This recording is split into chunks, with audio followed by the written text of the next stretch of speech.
CCS అక్రమాలపై big TV అందించిన వరుస కథనాలపై స్పందించారు హైదరాబాద్ సిపి. 12 మంది సీసీఎస్ ఇన్స్పెక్టర్లపై చర్యలు తీసుకున్నారు. వారిని మల్టీ జోన్ 2కు రిపోర్ట్ చేయాలని ఆదేశిస్తూ ఉత్తర్వులు జారీ చేశారు హైదరాబాద్ సిపి.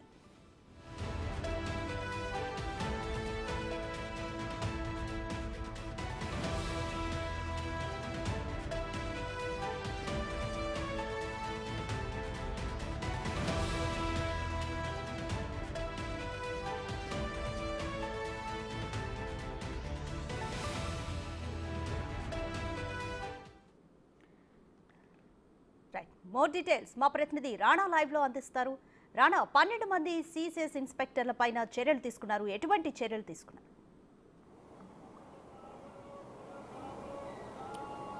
గత నెల రోజుల నుంచి కూడా మనం చూస్తున్నాం సీసీఎస్లో అనేక ఆరోపణలు కూడా ఎదుర్కొంటున్నారు. ముఖ్యంగా ఏసీపీ ఉమామహేశ్వరరావు అరెస్ట్ నుంచి కూడా మొన్న సుధాకర్ సిఐగా పనిచేస్తుంటే ఆయన అరెస్ట్ నుంచి కూడా అనేక ఆరోపణలు వస్తున్నాయి. ఇంకా చాలామంది ఆఫీసర్ల పైన కేసుల విషయంలో వారు డబ్బులు డిమాండ్ చేయడంతో పాటు కొన్ని కేసులు నొక్కుపెట్టి బయటకు రానికుండా కూడా చేస్తున్నారని కూడా ఆరోపణలు వస్తున్నటువంటి నేపథ్యంలో బిగ్ టీవీ అనేకమైనటువంటి వార్తా కథనాలను వేసింది. ముఖ్యంగా అక్కడ జరుగుతున్నటువంటి అవకతవకల పైన కూడా పదే పదే కూడా మనం అప్డేట్స్ ఎప్పటికప్పుడు ఇస్తున్నాము. దీనిపైన నగర సిపి అయినటువంటి కొత్తకోట శ్రీనివాసరెడ్డి కూడా సీరియస్ అయ్యారు.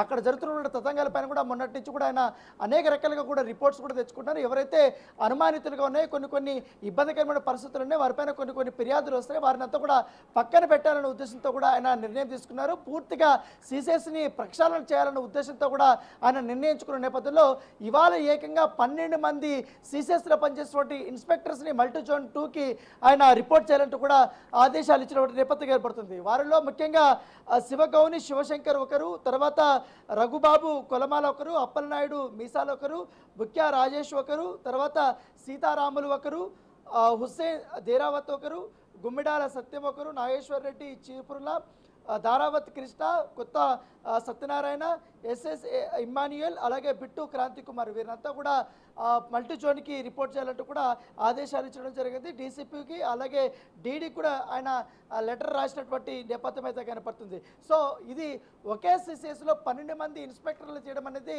ఇది ఒక పెద్ద విషయంగానే పరిగణించాల్సి ఉంది. ఎందుకంటే సీసీఎస్లో అనేక కేసులు కూడా వచ్చాయి. ముఖ్యంగా ల్యాండ్కి సంబంధించిన విషయాలు కానీ, ఫోర్జరీకి సంబంధించిన విషయాలు కానీ, నకిలీ డాక్యుమెంట్లు సంబంధించినటువంటి అంశాలపైన కానీ, ఆన్లైన్ మోసాలపైన కానీ అనేక కేసులకు వచ్చాయి. ముఖ్యంగా రియల్ ఎస్టేట్కి సంబంధించిన బోర్డు తిప్పేయడంలో ఫ్రీలాన్స్ పేరుతో కూడా భారీ ఎత్తున 100 కోట్ల రూపాయలు సంపాదించినటువంటి వారందరూ కూడా నిందితులు ఉన్నారు. ఆ కేసులు కూడా సీసీఎస్ పరిధిలో ఉన్నటువంటి నేపథ్యం ఏర్పడుతుంది.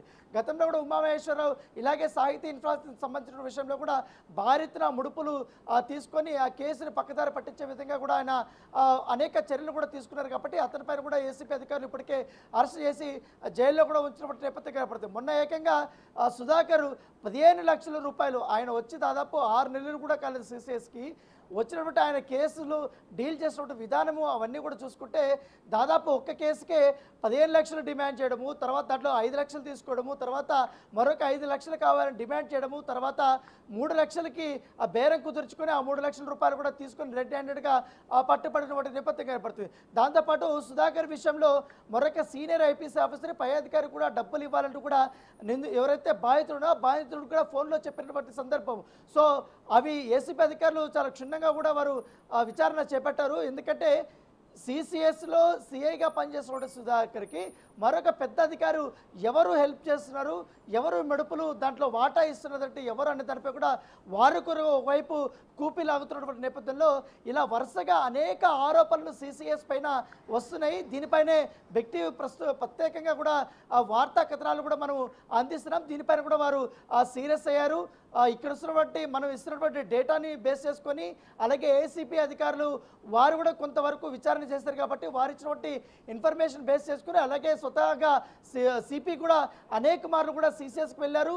అక్కడ వారు కొంతమంది ఏ కేసుల్ని మీరు డీల్ చేస్తున్నారు, ఎంతవరకు అవి స్టేటస్ ఉన్నాయి అనేది పూర్తిగా ఎంక్వైరీ చేసిన తర్వాత కొంతైతే ఇబ్బందికరమైనటువంటి ఉన్న ప్లేసెస్ ఉన్నాయో ఎవరైతే కేసుల్ని డీల్ చేస్తున్నటువంటి వారు కూడా మరొకసారి వీళ్ళపైన ఆరోపణలు రాకూడదు, ఒకవేళ ఆరోపణలు వచ్చినటువంటి వారిపైన కూడా ఇప్పటికే చర్యలు తీసుకోవాలనే ఉద్దేశంతో ప్రక్షాళన కార్యక్రమం అనేది ఇక్కడి నుంచి స్టార్ట్ చేయాలి అనేది కొత్తకోట శ్రీనివాసరెడ్డి యొక్క ఆలోచన. దాని తగ్గట్టుగానే ఇప్పుడు 12 మందిని విధులకి నుంచి మల్టీ జోన్కి తీసుకెళ్తున్న నేపథ్యంగా పడుతుంది. చెప్పండి రైట్ రాణా, బిగ్ టీవీలో వచ్చిన కథనాలకే ఈ స్పందన అని అనుకోవచ్చా? అలాగే 12 మందితో పాటు ఇంకా ఎవరి మీదైనా చర్యలు తీసుకునే అవకాశం ఉందా?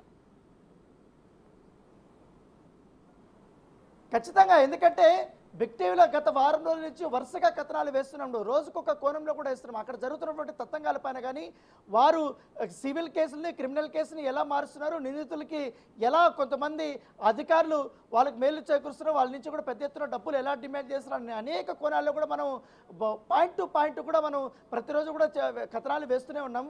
దీనిపైన ఏదైతే సిపి కూడా ఒక నివేదిక కూడా తెప్పించుకున్నాడు సిసిఎస్లో జరుగుతున్నటువంటి తతంగాల పైన కూడా. సో దీనిపైన ఇప్పుడు చర్యలు తీసుకొచ్చి చెప్పొచ్చు. సో బిగ్ టీవీ ఎఫెక్ట్ అనేది చాలా క్లియర్గా ఇవాళ కనపడుతుంది. దానికి తగ్గట్టుగా ఇవాళ 12 మంది మల్టీ జోన్కి రిపోర్ట్ చేయమని పంపించడము. సో ఖచ్చితంగా దాంతోపాటు ఏసీపీ అధికారులు కూడా గత 15 రోజుల నుంచి కూడా అనేక కేసుల పైన కూడా కొన్ని ఫిర్యాదులు వచ్చాయి. సిసిఎస్ సంబంధించినటువంటి అధికారులు ఏ రకంగా డబ్బులు డిమాండ్ చేస్తున్నారు, ఏ కేసులు ఎంతవరకు డబ్బులు అడుగుతున్నారు దానిపై కూడా కొంత వారికి ఇన్ఫర్మేషన్ వచ్చింది. కాకపోతే వారిని కూడా రెడ్ హ్యాండెడ్గా పట్టుకోవాలనే ఉద్దేశంతో కూడా వారు కూడా ఎదురు చూస్తున్నారు.